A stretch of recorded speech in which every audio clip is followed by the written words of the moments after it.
There is a home in Snoqualmie, and in the home is an upstairs bedroom, a girl's room. There are old drawings on the wall and a T-shirt that says, "Love is blonde."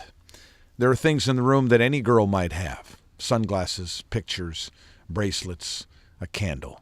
And there is a basket of clothes in the room, too. Dirty laundry tossed aside to be washed later. The clothes have been there, in that basket, unwashed, for nearly 2 years. She was vivacious, outgoing, smart, funny, sarcastic. Yeah, she just, she was a bright soul. The lens of regret focuses only backwards in time. Where are you, Amber? Say it, the Golden Gate. On one fleeting image, then another, until the mind is filled with a collage of golden hair and giggles and suntans and beautiful, youthful possibility. Hi, Mommy, I love you. I mean, just growing up, we did Girl Scouts. I mean, we did everything that every American family does. We did Girl Scouts. We did, I volunteered at her school. I was the troop leader. She played with her friends in the backyard. We had a swimming pool. She did everything that every young kid does in this country.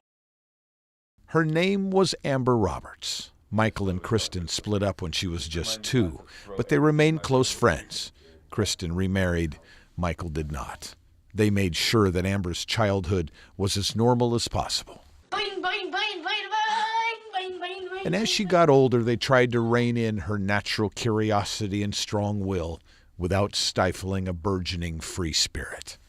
At the end of 7th grade, one of her friends brought some vodka to school, and a bunch of them at Kirkland Junior High got caught drinking at school, and that was pretty much the beginning of this cycle of what ended up happening.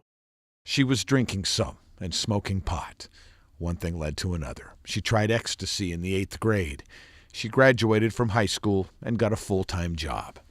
I didn't think that there was it would turn into a bigger problem than it was. I had my suspicions just because she's my daughter. I would always say, hey, whenever you're ready to go to rehab, let me know. In February of 2015, she tried heroin. Nobody's quite sure why. Nobody's quite sure how much she used after that. One of her best friends from kindergarten messaged me a week before and said, I need to talk to you. And said, I believe that I hear everyone's talking to Amber's doing hardcore drugs.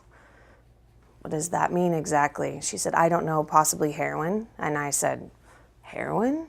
On a Tuesday in June, Kristen confronted her. And said, are you doing heroin? And she flat out said no.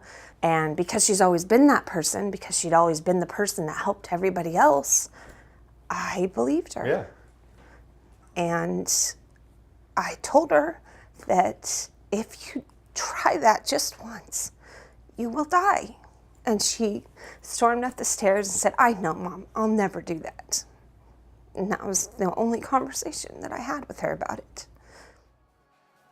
2 days after that conversation, 5 months after trying heroin for the first time, Amber went to an electronic dance music festival in Las Vegas. She came home on a Wednesday and turned around on Saturday and went to the Paradiso Festival at the Gorge. On Sunday, June 28th, 2015, she came home from the festival early. And she looked fine. She looked normal. She looked tired. She looked like a kid who'd been in Las Vegas playing with her best friends and went to Paradiso with her best friends. And I gave her a big hug, and I thank God every day that I gave her a big hug and told her that I love her, because it's what you do as a parent. I haven't heard from her for a few hours. Weird. So I text Kristen. I'm like, hey, is Amber up yet?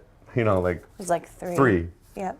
And I just thought she was sleeping. yeah, I just decided to go upstairs, and I opened the door. She kind of was in the bed in a position, just kind of half on, just face down, half on, half off. And I thought, that's a funny way to sleep on the bed. And then I went up and I touched her, and I said, Amber? And then I just started screaming for my husband who was outside. And I just, when you bring a child into this world and then you see the end in front of you, there's a moment where you just don't understand. And then the next thing I know is my managers at Costco is coming out to tell me I have a phone call. And it was her husband, who I could barely understand, Yeah. just saying that she's gone. There is a shrine now in Kristen's living room, and when the dull ache of loss threatens to swallow her whole, she tends to it like a garden. So just things to constantly remind me of her. On a good day, the pictures smiling out at her take her back to before, and for fleeting moments, she can almost forget that heroin took it all away from her. There is a note from a friend of Amber's that reads, "Time heals most wounds, but you, my love, are a scar I wish to keep for the rest of my days." You just don't want to be here anymore. You know, I would come close to wanting to end it. Amber was Michael's only child, and he has found only one comfort in her absence, trying to bring awareness, trying to wake people up to the menace that took his child away. I will tell her story until I die or see her if it helps or saves anyone else. Because I don't want a parent to go through this, the death of their child, because it's the most horrendous thing that you will ever go through. Nothing changes now in Amber's room. The old drawings on the wall, the t-shirt that says "Love is blonde," the basket of clothes that will never be laundered. Nothing changes.